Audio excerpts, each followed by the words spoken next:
Like, subscribe, and leave a comment. So here's your review of AEW Rampage and AEW Dynamite, the week commencing the 29th of July, if you are in the UK. So it starts off with the Royal Rampage, so the Royal Rampage. So the participants were Orange Cassidy, Claudio, Brody King, Commander, Ishii, Brian Cage, Butcher, Daddy Magic, Roderick Strong, Sabian, Brandon Cutler, Nick Wayne, Kyle O'Reilly, Jeff Jarrett, Matt Taven, Jay Lethal, Matt Bennett, The Beast, Darby Allin, and Leo Rush. And your winner was Darby Allin. Congratulations to him. Then we have Willow calling out Chris Statlander, so we'll see what happens there. Then we have Chris Statlander versus Layla Gray. Really good match, but Chris Statlander gets the victory. Then we have Lance Archer versus some guy. Lance Archer gets the victory. Then we have Saraya upset. She's not very happy, so we'll see what happens there.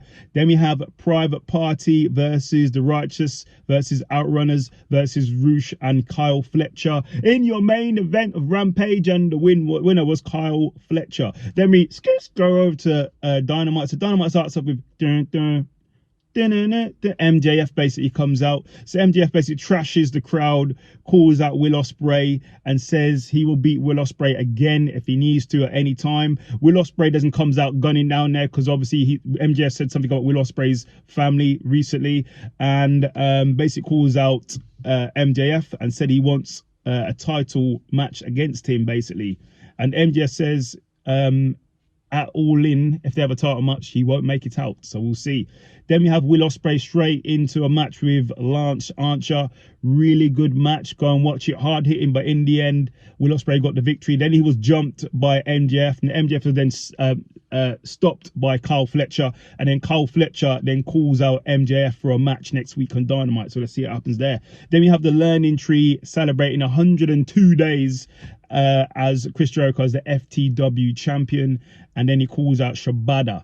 Then we have Chris Statlander versus Willow Nightingale in an Eliminator Championship match. Really good match, but in the end, due to a chain used by Chris Statlander gets the victory. Then we have Bryan Danielson come out. Basically says he's enjoyed his time in AEW and he wants to be present and he wants to keep his promises. Says his contract's already ran out with AEW, but he wants to win the AEW Championship before it's all done at All In, and this is his last shot. As he said that, whose house? Swerve Strickland comes out, says he respects Bryan Danielson. He's one of the best wrestlers in the world, but he says he won't be winning his title at All In. And Bryan Danielson says, basically, if he doesn't win, his career's over. So it's now a career versus title match at All In. Then we have Bryan Danielson call out Jeff Jarrett, said he wants a match with him as well. Then we have Roderick Strong, The Beast, and Roosh versus the Conglomeration in a really good match. Go and watch it. But in the end, The Beast got the victory. Then we have the Acclaimed going after FTR, and they're going to go to Collision to find them.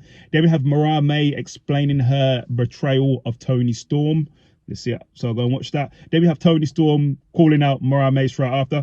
Then we have Camilla, I believe her name is, versus some woman, and she was obviously accompanied by the CEO, Mercedes Moné, who calls out Britt Baker. Then in the main event is Darby Allin versus Hangman Adam Page in a really good match. Go and watch it. Obviously, Hangman Adam Page is one of the best wrestlers in the AEW, so is Darby Allin. But in the end, Darby Allin got the victory by roll-up.